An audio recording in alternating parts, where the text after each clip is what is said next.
আসসালামু আলাইকুম। আমি ডাক্তার মোহাম্মদ সামিউল হাসান। আমি একজন শিশু সার্জন, কর্মরত আছি বাংলাদেশ শিশু হাসপাতাল ও ইনস্টিটিউটে।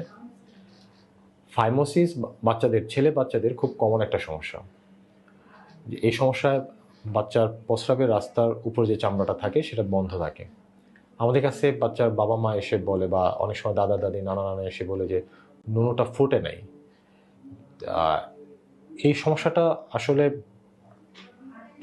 কেন হয়?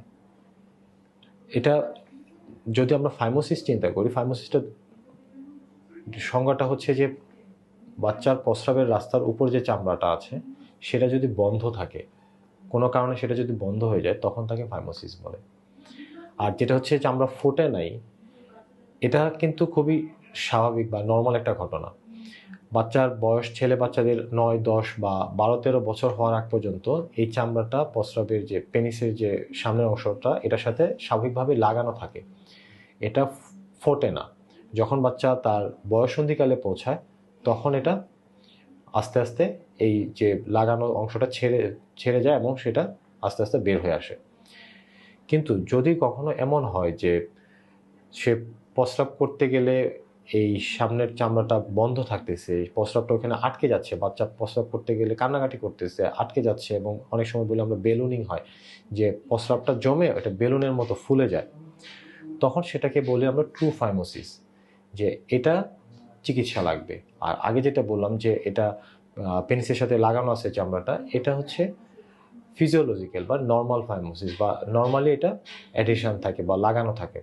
সেক্ষেত্রে কোনো চিকিৎসা দরকার হয় না। বাচ্চা যখন 8 থেকে 10 বছর বা তার বেশি হয়, তখন এটা আস্তে আস্তে নিজে নিজে ছেড়ে যায়। যেটা আমরা করি, যে ফাইমোসিসের চিকিৎসাটাকে আমরা দুই ভাগে ভাগ করি। একটা হচ্ছে যে মেডিকেল ম্যানেজমেন্ট, একটা হচ্ছে সার্জিক্যাল ম্যানেজমেন্ট। মেডিকেল ম্যানেজমেন্ট হচ্ছে আমরা অনেক সময় স্টেরয়েড ক্রিম ব্যবহার করি। এই স্টেরয়েড ক্রিমটা ম্যাসেজ করলে আস্তে আস্তে দেখা যায় যে এই বন্ধ চামড়াটা খুলে যায়। অনেক সময় এই স্টেরয়েড ক্রিম ব্যবহার করার পরেও হয়তো প্রথম দিকে খুলে তারপরে আবার বন্ধ হয়ে যায়, বা স্টেরয়েড ক্রিম ব্যবহার করার পরেও খোলে না। সেক্ষেত্রে আমরা সার্জিক্যাল ম্যানেজমেন্টে যাই। সার্জিক্যাল ম্যানেজমেন্টটা হচ্ছে যেটা হচ্ছে সার্কামসেশন বা মুসলমানি, যেটাকে বলে যে আমরা পুরো চামড়াটা কেটে ফেলি, কেটে মুসলমানি করে দিই। এটা আমাদের দেশে যেহেতু বেশিরভাগ মুসলিম, এবং তারা এটা ধর্মীয়ভাবে মুসলমানটা করতেই হয়, তো একই সাথে দুইটা চিকিৎসা হয়ে যায় আর কি। আর অনেকেই আছে নন মুসলিম বা যারা মুসলমানি করায় না, তাদের ক্ষেত্রে যেটা করা যায় সেটা হচ্ছে যে এই রাস্তাটা সার্জিক্যালি বড় করে দেওয়া যায়, অথবা ইনকমপ্লিট সার্কামসেশনের মাধ্যমে এই রাস্তাটা খুলে দেওয়া যায়, যেন ভবিষ্যতে আর এইটা না হয়। ধন্যবাদ।